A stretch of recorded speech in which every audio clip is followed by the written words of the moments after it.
Bueno, empecemos entonces a presentar nuestras historias en el día de hoy. Bueno, con lo nacional, la atención se centró fundamentalmente, desde el punto de vista informativo, con la llegada de 226 migrantes en un nuevo vuelo dentro de lo que es el plan Vuelta a la Patria, ¿no? Un avión directamente desde los Estados Unidos trajo este número de personas, pero lo más significativo, lo más relevante, es que en ese grupo de personas que llegó estaba la niña Maykelis Espinosa, cuyo reclamo por lo que denominó el gobierno el secuestro en los Estados Unidos fue producto, al parecer, de conversaciones y negociaciones que permitieron que la niña regresara al país, donde está su madre, donde está su abuela. Su padre está detenido en el Centro de Confinamiento del Terrorismo de El Salvador.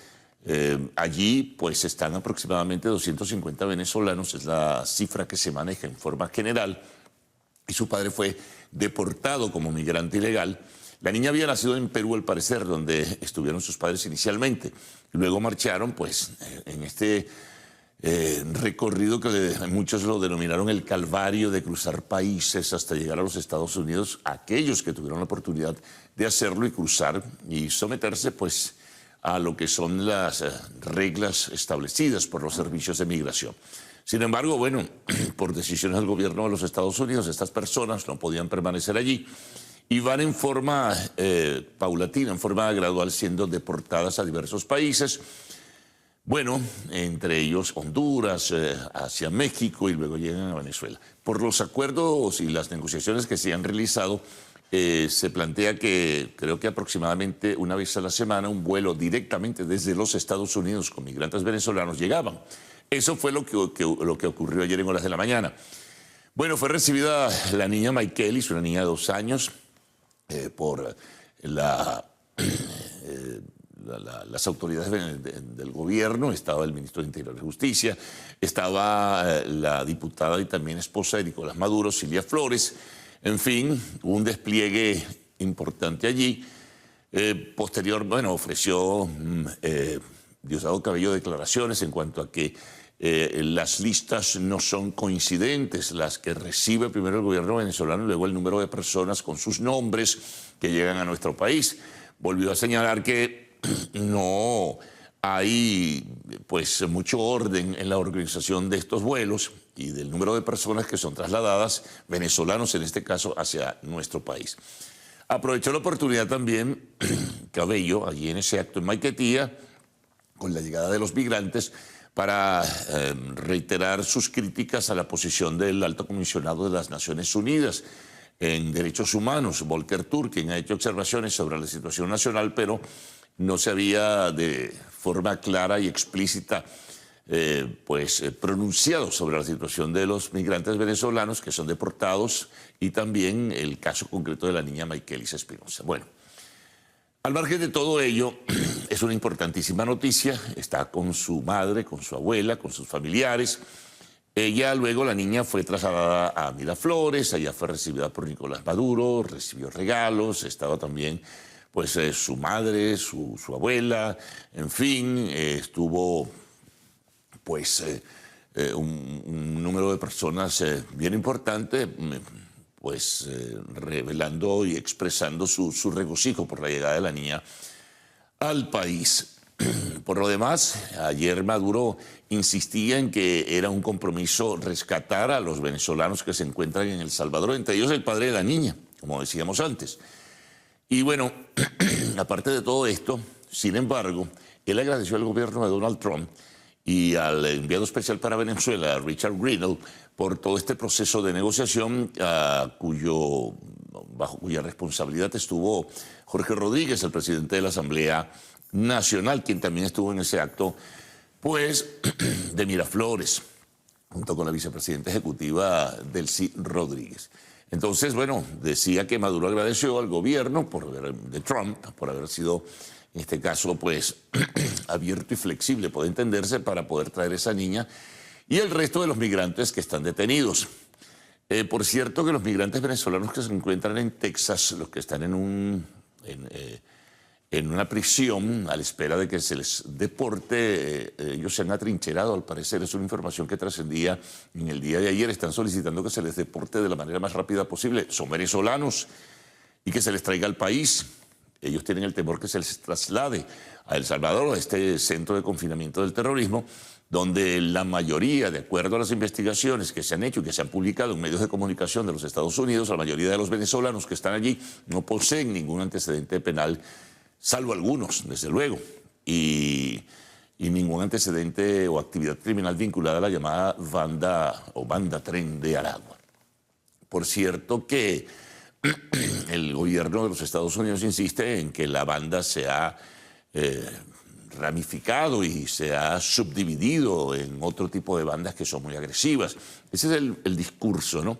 Son los códigos que en forma permanente manejan las autoridades de migración y otras autoridades, en este caso políticas de ese país, sobre los migrantes ilegales, particularmente los venezolanos. Bueno, hay otras informaciones también que van destacando en la agenda del día de hoy. Se reseña en la mayoría de los medios de comunicación social la convocatoria que hizo el Arzobispado de Caracas para desarrollar una campaña llamada Santos para Todos. Esto viene a propósito de lo que será la canonización. Todavía no se ha definido la fecha. Ayer ofrecí algunas informaciones al arzobispo de Caracas, Raúl Bior Castillo. En cualquier momento, si no el Papa León XIV directamente, autoridades del Vaticano anunciarán la fecha cuando los beatos venezolanos sean canonizados, tanto el doctor José Gregorio Hernández como la madre Carmen Rendiles.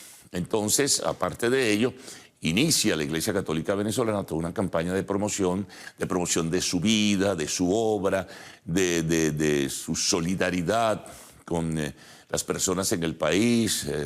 Harán referencia a la actividad de Milagrosa, que es lo que le permite subir a los altares a estos dos santos venezolanos.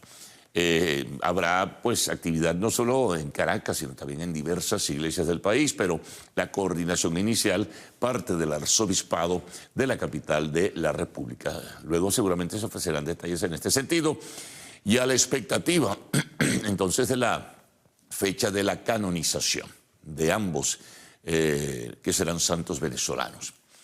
Bueno, nos retornamos al tema migratorio, al tema de la actividad de la banda Tren de Aragua, porque fíjense lo que ha ocurrido ayer. La directora de Inteligencia Nacional de los Estados Unidos anunció formalmente el despido de las personas integrantes que eran del Consejo Nacional de Inteligencia de los Estados Unidos, que es un organismo asesor para la presidencia y otras instancias, que revelaron la semana pasada, eso lo reseñábamos aquí, que no encontraron ningún tipo de conexión o vinculación entre la actividad de la banda criminal llamada Tren de Aragua y el gobierno venezolano.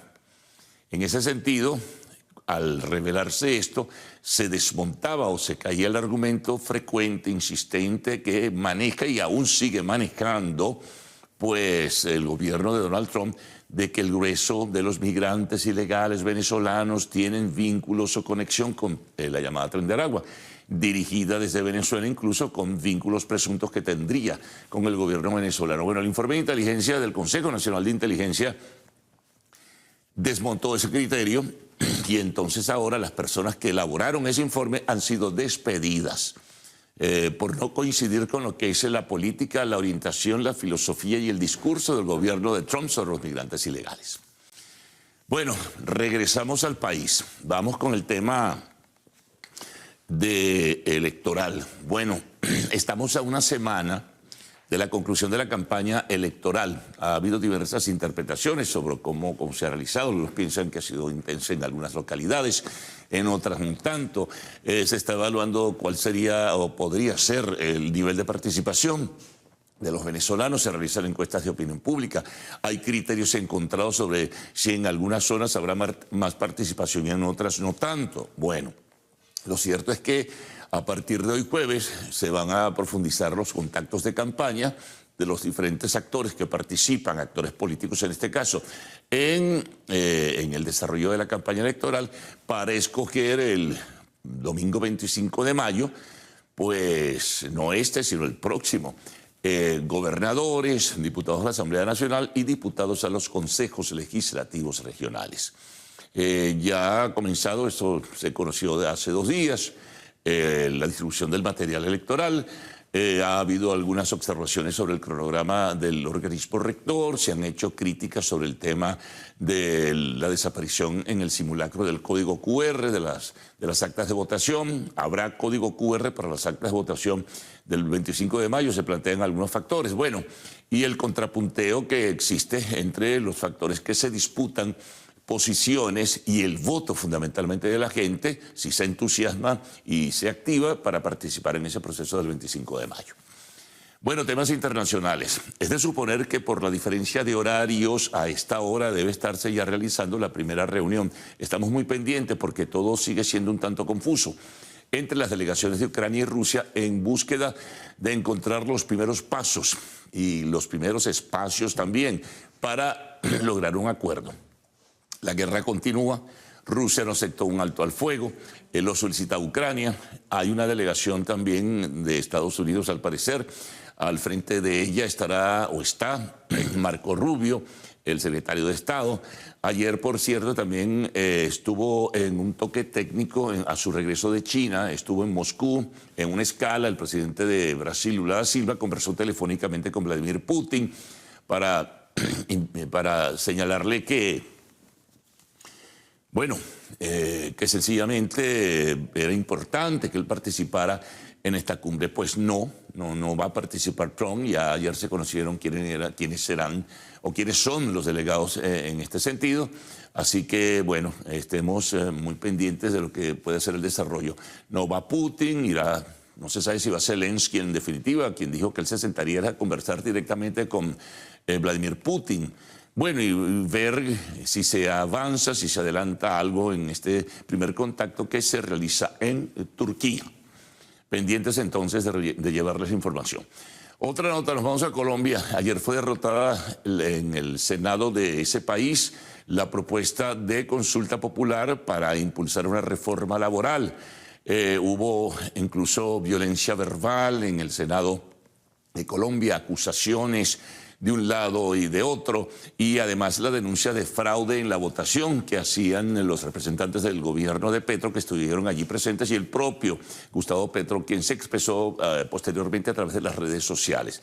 Lo cierto es que la propuesta fue derrotada 49-47, entonces Petro está llamando a la calle, a los movimientos sindicales, a los movimientos campesinos, a los movimientos urbanos a protestar por ello. Nos vamos a Bolivia. Bueno, en Bolivia ha ocurrido una decisión Tribunal Constitucional Plurinacional que le cierra el camino para una participación electoral a Evo Morales, quien ya ha sido presidente en una oportunidad y fue reelecto, pero él quiere una tercera vez y eso no lo permite la Constitución. Bueno, no será Evo Morales candidato por decisión del Tribunal Constitucional porque saltaría la normativa y lo que establece la Constitución de Bolivia. Ayer también se anunciaba que el presidente Luis Arce no aspira a reelegirse y bueno, y se ha iniciado todo este proceso que llevará a la votación y a la escogencia de un nuevo presidente en ese país. También ayer estuvo en Qatar Donald Trump, firmó, bueno, unos contratos millonarios con el emir, entre ellos uno de más de 243 mil millones de dólares para la compra de 210 aeronaves para Qatar Airways a la empresa estadounidense Boeing, ¿no? Bueno, y ayer comenzaron los funerales para el posterior sepelio del expresidente uruguayo, pues José Pepe Mujica. Parece ser que 2 mandatarios internacionales van a asistir, uno de ellos es Lula da Silva y se habla también de Gabriel Boric de Chile. Bueno, deportes pendientes del fútbol. Ayer hubo partidos de la Liga Española, no se define todavía, digamos, el campeonato para el Barcelona que juega hoy. Ayer el Madrid en un agónico triunfo, pero qué intenso fue ese partido donde hubo 26 corners favorables al Madrid, 39 disparos a puerta de parte del Madrid, una atajada excepcional, una no, unas cuantas atajadas excepcionales de León Román Riquelme, el arquero del Mallorca, del equipo con el que se enfrentaba el Madrid, alrededor de 17 paradas. Una cosa impresionante. Bueno, finalmente en el minuto 95 gana el Madrid con un gol del defensa, un muchacho que viene del Real Madrid Castilla, de lo que llaman la fábrica, y gana el Madrid 2-1, ¿no? Jacobo Ramón es el nombre de él. Bueno, del béisbol hay también buenas noticias. Eugenio Suárez superando el número de jonrones en Grandes Ligas a Bob Abreu. Y también, bueno, Ronald Acuña. Ayer ya reseñamos algo de su actuación en ligas menores antes de retornar a Grandes Ligas.